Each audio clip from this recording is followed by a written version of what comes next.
Bienvenidos a su programa Consejero Empresarial. Continuamos aquí en las instalaciones de la Expo Guadalajara, dentro del entorno de Fiscalística en Cumplimiento Fiscal Estratégico. Me encuentro en compañía de un gran amigo que he tenido gratas experiencias con el maestro Mariano Corona Vera. Mariano, gracias nuevamente por estar aquí con nosotros. Hace años nos tocó hacer un primer video, que fue toda una aventura ese video.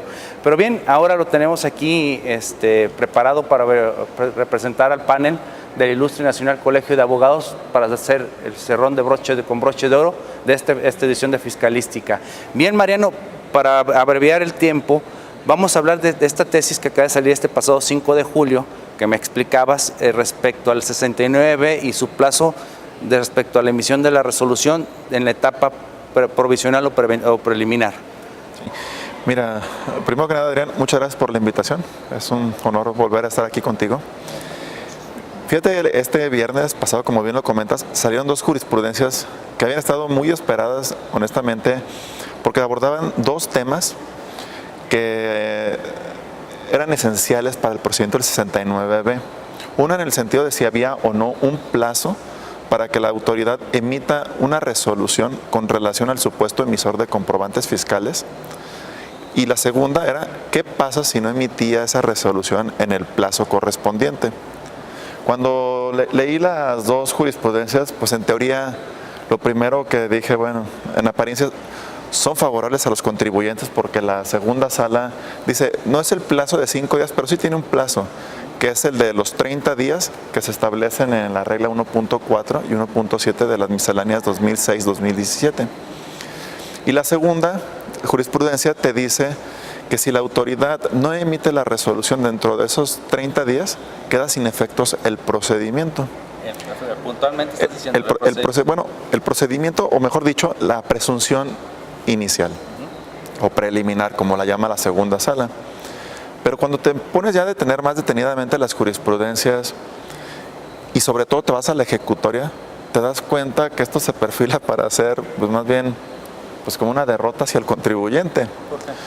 Por varios motivos. Primero, hay que recordar, en 2018, la primera sala de la Suprema Corte fijó un criterio de que el 69 era una facultad de revisión, que estaba dentro del título de las facultades de comprobación de las autoridades, y con base en ello estableció desafortunadamente que las autoridades tenían un plazo de 5 años para resolver. Y tampoco nos gustó nada. Y ese simposio que circuló en redes fue todo un caos, un hecho. Se hizo un evento por parte de la PRODECON junto con el SAT, particulares estuvo. Sí. Y la realidad que te hacía pensar, dice, bueno, dice que es una facultad de revisión, pensemos en todas las consecuencias, ¿no? Entonces pueden caducar sus atribuciones. Y en caso de que no emita la resolución, pues todos podríamos pensar en que ya no podría iniciarte un procedimiento. En estricto sentido, pero sí. ¿qué es lo que dice aquí la segunda sala en estas jurisprudencias? Dice, número uno, no es una facultad sancionatoria, el 69B, tampoco es una facultad de fiscalización, sino más bien se asemeja a una facultad de gestión. Y ahí empieza el problema, porque te dice, si la autoridad no emite la resolución en el plazo de 30 días, en automático queda sin efecto su presunción preliminar.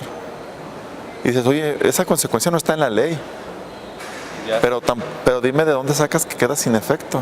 Y dice además, no requiere de resolución administrativa ni judicial. Es decir, ex lege, aunque la ley no lo diga, queda sin efecto. Dice, está muy bueno su razonamiento. Pero peor aún, dice, puede reiniciar el procedimiento en caso de que no emita la resolución en el plazo de 30 días, porque la otra quedó sin efectos en automático. La pregunta aquí, Adrián, dices, pues qué astutos, ¿no? Porque primero me lo sacas de las facultades de comprobación y ahora si la autoridad me quiere iniciar un segundo procedimiento, ya no puedo alegar la violación al principio non bis in idem. Claro, nadie puede ser juzgado por el mismo delito en el caso por la misma infracción, ¿no? Entonces, ¿qué inseguridad jurídica para los contribuyentes? Pues es reiterativo, insistente. Se someten a un procedimiento, sabes que no emití la resolución dentro de los 30 días, te vuelvo a iniciar otro procedimiento. Y otra vez no emití la resolución en los 30 días, déjate someto a otro procedimiento. Entonces dices, eso, ¿qué inseguridad jurídica tan grande te produce a ti como contribuyente? Por si no fuera poco, en el año pasado se reformó el 69B porque con base en la tesis, bueno, en el criterio adoptado por la primera sala, pues los legisladores muy atentos dijeron, vamos a establecer un plazo y es de 50 días hábiles. Si no le emites, queda sin efecto el procedimiento, autoridad. Y eso en el argot jurídico era, y no puedes iniciar un segundo. Así es, se terminó. Pero desafortunadamente con esto la Corte pues Dejémoslo termina así. con la reforma, porque ¿qué pasa si no te emiten tu resolución actualmente en el plazo de 50 días? ¿Qué importa? Vuelve a iniciar otro procedimiento. Sí, es como abrirte una orden de visita, no terminamos en los 12 meses, pues emitamos otra. O sea, Entonces, literal. Realmente empiezas a darte cuenta que en realidad perjudica a los contribuyentes lo que en apariencia es benéfico. Bueno, esa es mi consideración. No, estoy de Y eso te da acuerdo. pauta para muchas cuestiones adicionales como, bueno, si no es facultad de comprobación, caducan las facultades de la autoridad fiscal porque no hay un precepto legal que lo establezca. Sí, lo que vas a decir, ¿el 67 le aplica o no le aplica? Pues ya no, porque el 63 es para facultades de comprobación. Y lo peor de todo es, dices, oye, segunda sala, si tú estás sosteniendo un criterio discordante con la primera sala, ¿por qué no has denunciado la contradicción de tesis ante el Pleno de la Suprema Corte? Y te da pauta para hacerte muchos otros cuestionamientos, Adrián, como por ejemplo, bueno, si es una facultad de gestión y no una de comprobación, debería tener vinculatoriedad con una facultad de comprobación. Me explico. El que le dio efectos fiscales al comprante, a lo que le llaman el EDO, dice el 69B, puede comparecer dentro de los 30 días y acreditar las operaciones o en su defecto regularizarse. Y el último párrafo dice, si el contribuyente no comparece a acreditar la existencia de las operaciones o no se regularizan los términos del párrafo anterior, las autoridades fiscales en sus facultades de comprobación le determinarán el crédito o los créditos fiscales que correspondan. Dices, oye, pero en una facultad de gestión me estás dando una vinculatoriedad. Exacto. ¿De qué trata? Buena reflexión, ¿sí? Entonces, anteriormente Prodecon ya sostenía que para el EDO no puede precluir su derecho para comparecer en el 69 ni en las facultades para acreditar operaciones. ¿Por qué? Porque decía, no hay una notificación personal hacia el contribuyente.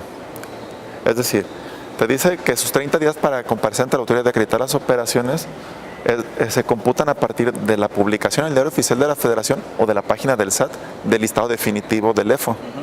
Dice lo que ocurra Primero. finalmente. Finalmente, sí. Entonces, pero nunca hay una notificación personal, dice Prodecon. Pues si no hay notificación personal y la notificación es una formalidad esencial del procedimiento para respetar la garantía de audiencia, entonces la consecuencia es no precluye tu derecho. Pero yo voy más allá y dices, oye, este año en las primeras salas sacó una jurisprudencia muy interesante y te dice que una de las formalidades esenciales del procedimiento de mayor jerarquía y de importancia es el llamamiento a procedimiento. Entonces tú dices, oye, pero no hay un mandamiento escrito, fundado y motivado hacia el EDO. Tampoco hay una notificación. No se están respetando ni su derecho de audiencia, ni del debido proceso, ni del derecho de probar. Entonces dices, ¿por qué en facultades de comprobación todavía no puede acreditar, Adrián? Pero con esta jurisprudencia yo ya le sumaría un elemento. Si esta actuación es con base en una facultad de gestión, ¿por qué tendría que precluir mi derecho para una facultad de comprobación? Entonces estas jurisprudencias realmente dan demasiado de qué hablar y ameritan realmente un estudio muy a profundidad, porque también puedes pensar en cuestiones favorables hacia el que le dio el comprobante fiscal, pero no por los motivos que dice la segunda sala.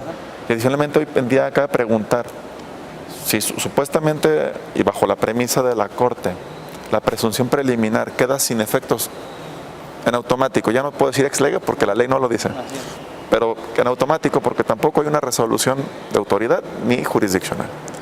Queda sin efectos y aún así al supuesto F le emiten una resolución definitiva determinando que sus comprobantes no amparan operaciones existentes, pues entonces, ¿qué va a pasar con el EDO?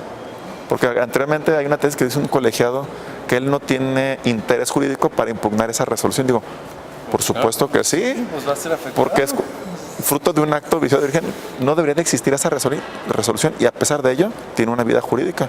Deberías de permitir al EDO poder impugnar también esa parte de la violación de no emitirse entre los 30 Claro, el días interés jurídico o de se los afecta, 50 días hoy en día Así es. para 2019. Entonces, como te das cuenta, pues bueno, son dos jurisprudencias que, reitero, en apariencia son favorables, pero realmente creo que le allanaron el camino a la autoridad fiscal en todos los procedimientos. Primero, que sabemos que hay muchísimos procedimientos que no los han resuelto y que se excedieron de esos 30 días y de los 50 días. Entonces, hoy en día pues ya no hay responsabilidad para la autoridad por no emitir la resolución, tan sencillo como que vuelve a iniciar el procedimiento. Se cruzan de piernas y siempre vamos a esperar y nuevamente si nos equivocamos lo subsanamos. Y segundo, honestamente yo creo que esas dos jurisprudencias realmente lo único que producen es inseguridad jurídica hacia los contribuyentes, lejos de crear certeza. Fíjate que sí, muy buen comentario. La verdad, estas tesis, honestamente no las había leído, ahorita me las estabas platicando, y de verdad es una reflexión que a veces perdemos de vista por irnos por un camino franco. Y de verdad esta reflexión, de verdad, Mariano, muy buena. Y creo que tenemos que tener atención a esto que nos está haciendo como una segunda reflexión ante estos criterios que por sí el 69B ha tomado tanta fuerza. Es más, yo creo que hasta está medio despreciado ya el 69B con la contradicción de tesis de hace 21 días de la segunda sala, la Suprema Corte, donde los auditores pueden desestimar y que es una facultad implícita y sin necesidad de acudir al procedimiento del 69B. Creo que se está armando un andamiaje de herramientas para el fisco para abatir. Efectivamente, es abatir algo que está afectando la economía, pero no la estrategia. Nos quejamos que nuestro cabecita de algodón tiene buenas ideas, pero están malas estrategias. Pues aquí también veamos un ejemplo que es una estrategia para la autoridad, pero está mal enfocado porque está pisoteando los derechos fundamentales de cualquier ciudadano. Pero hay que pensarlo de esa manera, ¿no? Y mira, esa jurisprudencia que mencionas, pues bueno, ya también delimitó la Corte que en facultades de comprobación la carga de acreditar la existencia de las operaciones es del contribuyente. Anteriormente que estaba mucho en debate de que las autoridades hablaban de simulación y entonces partíamos de ¿debe o no acreditar la autoridad la simulación? Porque como todos sabemos, pues hay relativa y absoluta. Entonces decíamos, dime qué tipo de simulación aduces que yo hice. Y en segundo término, dame motivaciones, razones o circunstancias particulares del cómo llegas a esa conclusión. Pues bueno, la Corte ya también estableció en esta jurisprudencia la obligación de acreditar la existencia de las operaciones, corre en todo caso a cargo del contribuyente. Entonces, al establecerlo de esa manera, no se la puedes trasladar, Adrián, a la autoridad fiscal. Entonces, es una jurisprudencia que, pues definitivamente, es doblemente perjudicial al contribuyente, golpe más, ¿no? Por una parte dice que no tiene que sobar el 69B, lo puede hacer en facultades del 42, pero adicionalmente ya establecido de quién es la carga probatoria. Sí, es complejo. Yo creo que esto es una llamada de atención a que tenga más cuidado el empresario al armar sus expedientes, porque hay muchos EDOs por accidente, porque compran, si por no investigar, compran una operación real, o sea, constrúyeme esto, pero resulta que el contratista compró una factura y con esa le estoy pagando. Y por no armar bien su expediente diligentemente, no investigó que esa empresa no tiene nada que ver con quien me prestó el servicio, y ahí está el servicio. Entonces creo que esto nos obliga a aplicar una mejor técnica de un cumplimiento, como podría decirse un corporate compliance y un armado diligente de expedientes por prevención. ¿Por qué? Pues así la carga la vamos a tener siempre nosotros. Definitivamente, yo creo que tocas un punto muy importante. En la práctica, no todo aquel que aparece en el listado definitivo del 69B es un EFO. La verdad que yo sí he conocido casos en los que se trata de un completo error por parte del SAT o una muy mala asesoría o desconocimiento por parte de quien lo metieron como un emisor de comprobantes fiscales que amparan operaciones inexistentes. Pero también es cierto que hay muchos que les llaman EDOs o empresas que dedujeron las operaciones que realmente no tienen ni idea que estaban en una situación de estas, porque simple y sencillamente contrataron un servicio o adquirieron un bien y pues jamás se van a poner a hacer una auditoría sobre su proveedor para saber si con la empresa con la que están recibiendo el comprobante es la que realmente está operando. Entonces no siempre es tan sencillo poder delimitar y saber quién es tu proveedor, Adrián, pero definitivamente sí es algo que los contribuyentes deben de hacer, deben de involucrarse más en el conocimiento de su proveedor y tratar de asesorarse de que la empresa o la razón social o el RFC con el que les van a facturar es con el que se opera. Sí. Que no sea una cuestión de una estrategia de mira, esta es la comercializadora, esta es la operadora o qué sé yo, cómo lo quieran manejar y que al final quien expidió el comprobante no es el que realmente realiza las operaciones. Deben de tener mucho cuidado ya los contribuyentes con eso, bajo todas estas premisas. No, pues sí, todavía me dejas bien a gusto para pasar este fin de semana. Si ya está agüitado con aquella segunda, esa contradicción de tesis que estamos terminando de platicar, pues ahora con las que me platicas la semana pasada, pues bueno, hello, ahora sí, clonazepam para dormir, pero todo el fin de semana. Pero bueno, Mariano, Muchas gracias, hermano, debes estar aquí con nosotros. Ya vamos a empezar ahorita con la ponencia del Ilustre Nacional Colegio de Abogados, aquí en esta edición de Fiscalística. Recuerden, síganos, porque si no, los buscamos. Nos vemos en la siguiente cápsula.